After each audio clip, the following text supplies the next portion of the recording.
صدر مملکت نے پاکستان الیکٹرانک ایکٹ اور الیکشن ایکٹ میں ترمیم کا آرڈیننس جاری کر دیا۔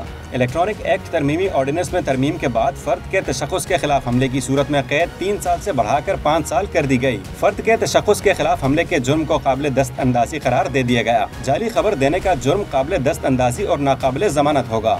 عدالت 6 ماہ کے اندر مقدمے کا فیصلہ سنائے گی۔ کراچی میں پریس کانفرنس کرتے ہوئے وفاقی وزیر قانون فروغ نسیم نے واضح کیا کہ جھوٹی اور جعلی خبروں کو کسی طور برداشت نہیں کیا جا سکتا۔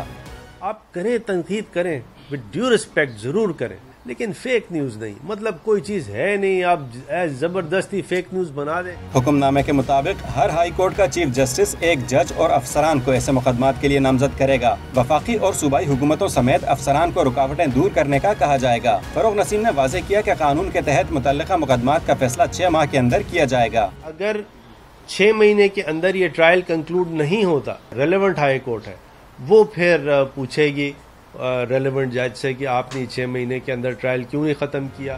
فروغ نسیم نے بتایا کہ الیکشن ایکٹ میں ترمیم کے مطابق تمام اسمبلیوں، سینٹ اور مقامی حکومتوں کے ارکان الیکشن مہم کے دوران تقریر کر سکیں گے۔ پبلک آفس ہولڈر اور منتخب نمائندے حلقے کا دورہ کر سکیں گے۔